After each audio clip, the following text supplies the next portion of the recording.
आज लोकसभा और राज्यसभा से 78 सांसदों को सस्पेंड कर दिया गया। 13 तारीख के बाद ये संख्या 92 हो चुकी है। 13 तारीख को एक घटना हुई थी।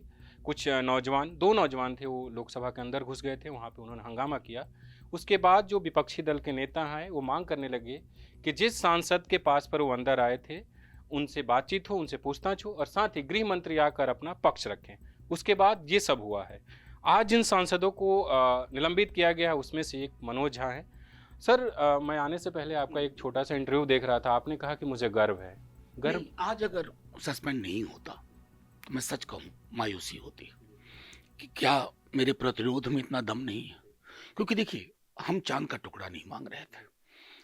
सुरक्षा चूक जो इमारत में हुई संसद की इमारत में, संसद क्या है जो तकरीबन 800 सदस्य हैं, पौने 800, वो पूरे देश का प्रतिनिधित्व करते हैं। तो ये सीधे राष्ट्रीय सुरक्षा से जुड़ा मसला है। जो व्यक्ति संसद की सुरक्षा चूक पर सामने आकर के आधिकारिक बयान देने में खौफ खाता हो, डर सा जाता हो, उनसे हम मणिपुर पर क्या अपेक्षा करें, गलियों में जो हो रहा है उस पर क्या अपेक्षा करें। सीधे तौर पे हमने वो मांगा था और आपने क्या दिया। टोटल 92 सस्पेंशन हुए हैं। और 92 सस्पेंशन का मतलब समझते हैं आप? 92 का मतलब है कि आपने संसद के प्रतिपक्ष का कोना ही खाली कर दिया।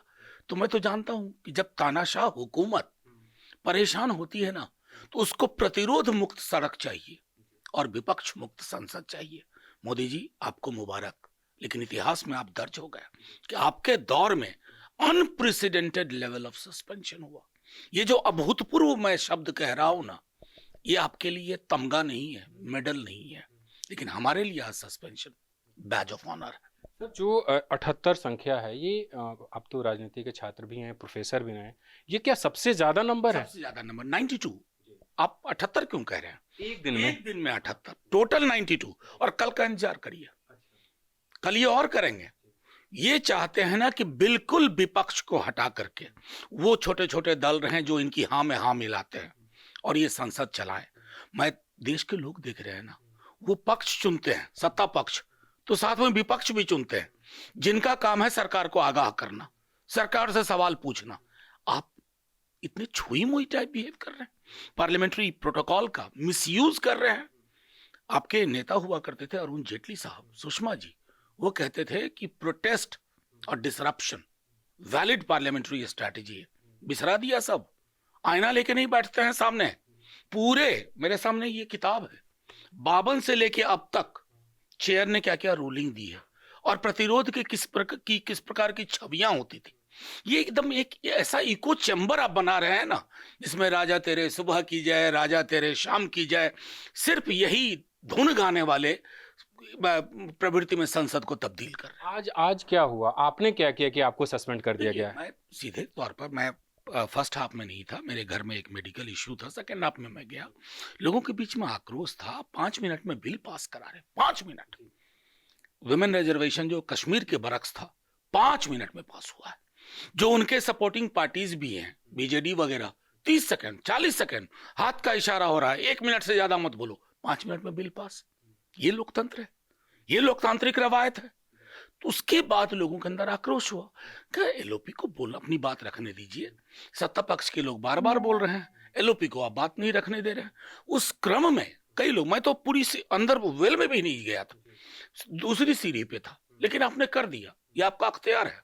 आपने पार्लियामेंट्री वो लीडर ऑफ द हाउस को खड़ा किया, वो रेजोल्यूशन पढ़े, सस्पेंड हो गए। एक सांसद को तो किया गया था जो सदन में थे ही नहीं, लोकसभा से। देखिए, उससे आपको पता चलता है कि इंटेंट क्या है। इंटेंट है विपक्ष के लोगों को चुन चुन के अलग कर देना। सर, आपको लगता है कि कोई महत्वपूर्ण बिल आने वाला है या कुछ ऐसा पास कराना है ताकि सबको हटा के पास करा लिया जाए? सीधी सी बात कहता हूं कि इतिहास देखेगा, ये जितने मजबूत अपने को बताते हैं ना, बहुत कमजोर आदमी है प्रधानमंत्री जी। जिसको इतना बड़ा मैंडेट हो, वो इतना डरता हो विपक्ष से, उसको प्रतिरोध इतना खलता हो। अभी आपके पास वो न्याय संहिता का बिल है, एक ड्रैकोनियन बिल है ये, एक पुलिस स्टेट में आप तब्दील कर रहे हैं। क्यों ना हम समझें कि आप उस बिल से पहले विपक्ष को खत्म कर देना चाहते हो संसद में, ताकि आपको कोई सवाल भी पूछे, 5 मिनट खड़ा होकर बोलने वाले लोग भी ना रहे। सर अक्सर हम लोकसभा और राज्यसभा की कार्रवाई देखते हैं तो ऐसा माना जाता है कि जो अध्यक्ष होते हैं लोकसभा के या राज्यसभा के सभापति वो गार्जियन होते हैं, वो किसी पार्टी से उनका कोई ताल्लुक नहीं होता। लेकिन क्या आपको लग रहा है कि अभी जो लोग हैं वो एक पार्टी की तरफ से? मैं तो सीधी सी बात कहता हूँ, एक लाइन में बात कहूंगा। जो तमाम लोग जो चाहे लोकसभा राज्यसभा में, उनको अपने प्रीडिसेसर को देखना चाहिए। वो एक बार उनको देखेंगे ना तो कई सारी चीजें दुरुस्त हो जाएंगी। अगर उनको नहीं देखेंगे चीजें बदहाल होती रहेंगी। सर इतने ज़्यादा सस्पेंड हो रहे हैं, मैं अभी एक स्टोरी कर रहा हूँ कि कांग्रेस के 10 सालों में कितने लोग सस्पेंड हुए और भाजपा के, तो कांग्रेस का 49 है टोटल आंकड़ा और आज ही 78 हो गए मनमोहन सिंह सरकार की बात करें। 92 की बात करिए अब। हाँ। आप 78 बार बार मत कहिए, 92 92 है। और आप अपनी स्टोरी को रोक लीजिए, कल परसों का इंतजार करिए, ये सैकड़ा के काफी ऊपर चला जाएगा। समझ गए? ये द्योतक है। इस बात को हिंदुस्तान के लोगों को भी समझना होगा कि किसान सड़क पे आए वो खलता है, प्रतिपक्ष के लोग सदन में बोले वो खलता है। क्या चाहिए फिर आपको साहब? एक तानाशाह को क्या चाहिए? एक तानाशाह को चाहिए एक भजन मंडली जो उनके गुण गाते रहे। मैं आपके कमरे में देखा काफ़ी किताबें ही किताब वहाँ धूमिल की दिखी, संसद से सड़क तक। आप लोगों को अपनी बात संसद में नहीं कहने दी जा रही है, क्या आप अपनी बात सड़क पे कहेंगे क्योंकि लोकसभा चुनाव बेहद करीब है? देखिए, सड़क पर भी जाएगी। जहां आपने धूमिल की किताब देखी है उसके ठीक बगल में मारिया रेसा की एक किताब है, how to stand up to a dictator. ये दोनों किताबें काफी कुछ कहती हैं। बहुत शुक्रिया सर न्यूज़ लॉन्ड्री से बात करने के लिए। पत्रकारिता का नासूर बन चुके विज्ञापन के मॉडल को खारिज करके खबरों की इस दुनिया को बदलिए ताकि पत्रकारिता आपके लिए जवाबदेह बने।